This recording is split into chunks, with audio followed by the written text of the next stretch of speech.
2011 would be the end of 2D animation at the Disney studio, as their last film to do so, Winnie the Pooh, was released, and nobody saw it.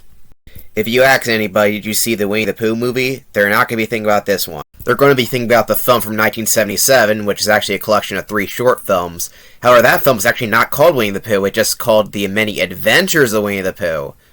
This film is a sequel to the Disney franchise. In fact, it ignores pretty much every direct-to-video sequel that came before it, which a lot of those were actually theatrical. Which is the main reason why this film failed. Well, it failed for a multitude of reasons. Despite the fact the film is pretty good for the most part, it does not stand out amongst the crowd. The title makes it sound like it's the first film, even though it's not at all the first film.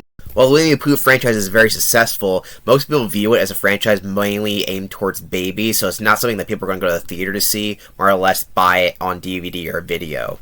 Well, at this point, DVD and Blu-ray.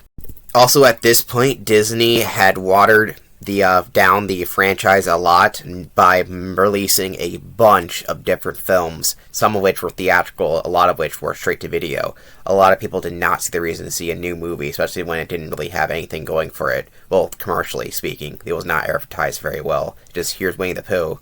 Well, what's the gimmick? Oh, it's just Winnie the Pooh. Which, you know, it's a good movie, but if you're an average audience and you see all these other films, like, oh, this one is about Tigger, this one's about Piglet, and they see, oh, this is just Winnie the Pooh, it doesn't really stand out amongst the crowd, especially when they watered down the franchise so much by shoving out so many of these. Even though, of all the direct-to-video sequels, Winnie the Pooh is the most decent. He doesn't get messed up that often. The other main reason it fails because it went up against Harry Potter and the Deathly Hallows Part 2, the final Harry Potter film. And yeah, that was not good planning on their part at all. So it seems like everything was against Winnie the Pooh. Why was this film made? Well, John Lasseter liked Winnie the Pooh and wanted to do a traditional Winnie the Pooh film. The group behind it likes Winnie the Pooh, so do I. I think the first film was great, and I like all the Disney stuff that Disney has done with the character. Honestly, the timing was just pretty bad. 2D animation was just kind of coming around, but not really. It was kind of dead at this point.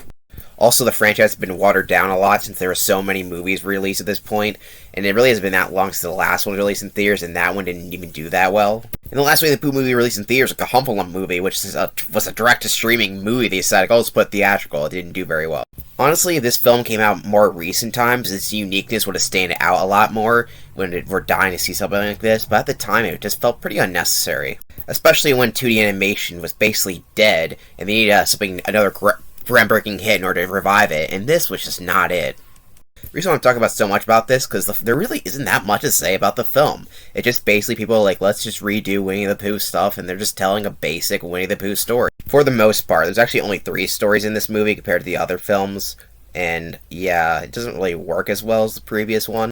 The main plot is them being scared of this character that doesn't even exist called a Baxen. It's not really interesting at all. It might be from the book, but even if it is, it's just not a very interesting character and a worse version of the Humpalumps and Woozles from the first movie. It might have been more unique if there wasn't such a similar thing in the first film, but since they already did something like that, it just feels like they're being repetitive, and it's mostly just them in a hole for most of the film.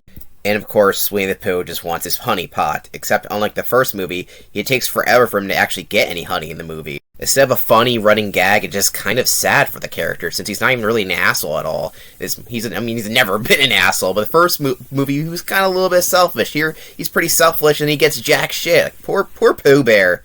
The last plot is that Eeyore lost his tail, and they're trying to make him a new one, which is, I guess, Winnie the Pooh-esque, but yeah, 3 plot points in one movie. They don't do a whole lot. It is a very short film in comparison to other Disney films, rivaling that of the first Winnie the Pooh movie, which is also pretty short. Strangely enough, all the characters, other than like Winnie the Pooh and Tigger, have new voice actors who aren't in any other version of the film. So Rabbit, who's a character that I always associate as kind of like a Squidward type character, but he's now voiced by SpongeBob. Pretty weird. I mean, they're fine, but it is a little jarring for some of the characters. Like, yeah, I can tell that they're not really Winnie the Pooh regulars. And it's kind of a little jarring. Other than, like, Piglet, Tigger, and Winnie the Pooh, everyone else doesn't sound, at least it sounds slightly off. But the film isn't bad. They still have the cool thing I like a lot from the first movie where they go in between the book pages and everything like that and break the fourth wall. I always like that stuff. That's pretty cool to see. Their songs, they're pretty, they're okay. They're written by songwriters who would eventually do Frozen. They do a much better job there. Here they're trying to emulate the Sherman Brothers way too much, and they're just kind of hard to emulate, so it's just okay. So this film is fun and all, but at the same time, it's mostly just people trying to emulate Winnie the Pooh, and they seem like they really like it, but they're emulating it more so than actually achieving their goal. It's a fine film, but it doesn't really go above anything. It's copying the first film and short films more so than doing anything brand new with this series. And at this point, there's so much Winnie the Pooh stuff that feels a little unnecessary, even though it's always nice to see these characters. If you like Winnie the Pooh, you'll like this. It has pretty good animation for the Winnie the Pooh franchise, but it's not doing anything special, even more so than one of the direct-to-video sequels. It's a shame it's underperformed because it's not a bad movie at all. It just does, like I said, doesn't really have anything going for it. It doesn't stand out from the crowd, and that's the biggest issue with this film. This is for fans of Winnie the Pooh and pretty much no one else. But hey, there's a lot of fans of Winnie the Pooh, so you'll probably like this. If not, then there's other Disney films to watch. Anyway, let's go on to the rankings. Winnie the Pooh from 2011 gets a C tier, which is 7 out of 10. That means it's just okay. The most okay film you could possibly see. Most of it, the great things about it, are just mostly just taken from the original film, which is a great film. I like it a lot. It's in my A tier for a reason. But, yeah, that's the thing. It's not really doing a whole lot of interesting things with any of the characters, or really even the animation, or the one honey scene. And that's why Winnie the Pooh is just kind of forgettable. Sorry. The songs in the film are just okay. Like I said earlier, they're trying to emulate the Sherman Brothers writing style, but not quite getting there. That's okay. So the worst one, in my opinion, is the Baxton song. It doesn't sound very good. The art style, which is a chalkboard drawing, is kind of cool. But yeah, the Baxton has a really ugly design. I don't like it at all. And other than that, it's okay. It's not bad. None of the songs are bad in the film. The next one, it's gonna be great. Tigger really can't sing, and it sounds like he's struggling to sing. That's all I can say about that. A very important thing to do is like 20 seconds long, so what do you want me to say about it? The Tummy song is just a song that just sounds like Rumbly My Tumbly, which is right next to it on the ranking. Well, not right next to it. There's a little song in between. But yeah, it's just that song, but not as good.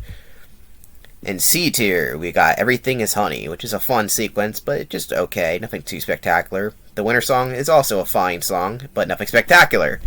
So Long's a credit song, and I kind of like it. It's neat. It's got a nice bounce to it a little bit. I like Tigger. And the best song in Winnie the Pooh is Winnie the Pooh, the song that wasn't even written for the film. Yes, the best song in the movie is just a cover of the song from the first movie. And that's all I gotta say about that. Next time we're going to the world of video games, which I usually cover on my channel by itself, but now we're doing one that's based off a movie. Well, movie, video game. Anyway, next time, Ralph. See you then.